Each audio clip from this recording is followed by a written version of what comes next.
Good morning, everyone. Jarrett Lansford live in the Alert Center. It's been a busy start to our Friday. Hopefully you managed to get some sleep with those storms rolling through the area.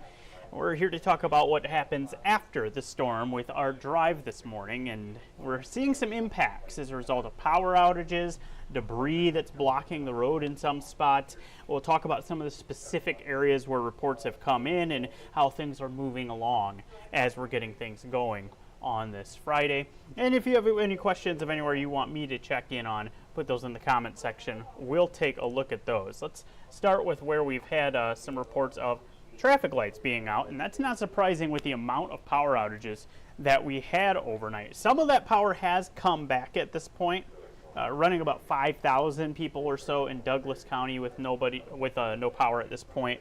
Sarpy sitting somewhere in the 1,500 without power within the last half hour or so. And I know Council Bluffs has had a similar number.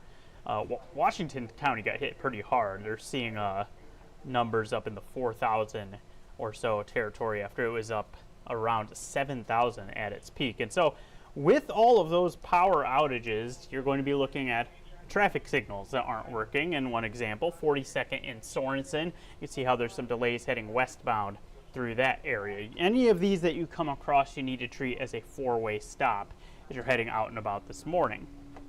Some other spots where we've had some issues,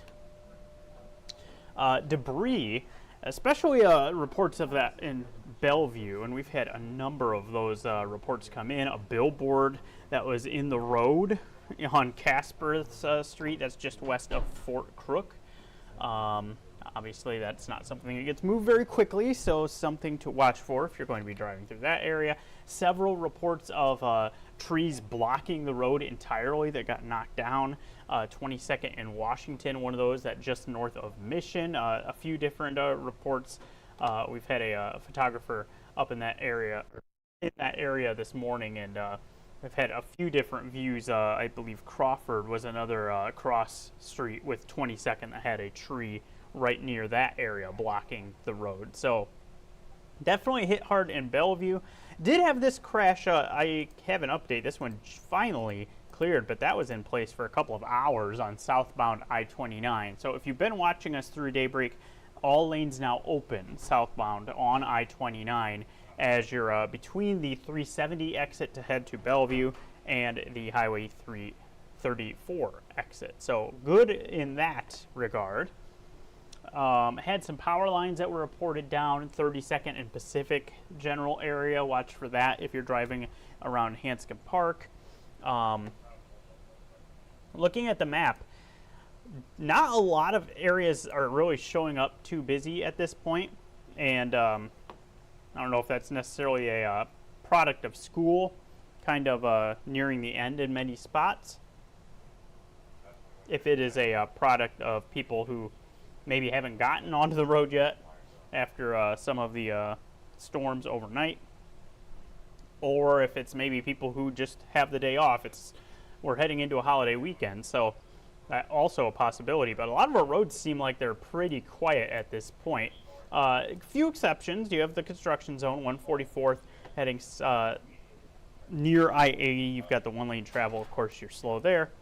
Pretty busy traffic, 370 right near I-80 both directions, so that's one area that is struggling a bit. And 204th between Elkhorn and Gretna tends to slow down at this point. But a lot of our other hot spots for issues are pretty quiet in the early going. That includes Dodge as you're heading around 156th and 168th. No real problems showing up there.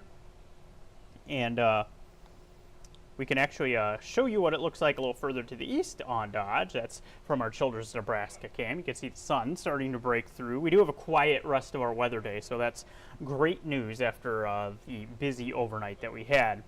You can see that the traffic on Dodge moving along in pretty good shape at this point as well. So, in the early going, it's mainly going to be an issue of watching out for any of those intersections where we have the signals not working properly due to the power outages, and then anywhere where there may be tree limbs down, in some instances full trees. Especially you'll want to watch Bellevue. And then I'm going to zoom out a little bit Blair, there's been a number of reports of tree damage up in this direction. Got hit pretty hard, so this is what it's looking like up around Blair, and you can see how things may be a little slower than they normally would be there on Highway 30. Keep that in mind if you're going to be driving in that area, that you may encounter a slower go of it, as kind of deal with the power outages, deal with some of the damage that may be in place. Now the good news here is we're done with any storms for today. The rest of the day stays very quiet, and so if you're looking to get out and about, do some cleanup, maybe going to be hitting the road, it is a holiday weekend, you're in good shape for any of that. We do have some more storms that are in the forecast as we head into the weekend, specifically Saturday night, and then as we go through our Sunday. The good news on that front is that the strongest of those look like they end up to our south in Kansas and Missouri. Of course, we'll be tracking that. We'll have another update on that here coming up in just about 10 minutes on 6 News, where we'll also have the latest traffic. I haven't seen any questions come in, so I hope you are having a great Friday. It's pretty early on, but maybe you had an earlier start than you wanted. Thankfully, looking pretty quiet aside from avoiding any of those storm-related issues out there. So enjoy the last day of the work week, and I hope that as things quiet down through the day, you can enjoy your weekend as well.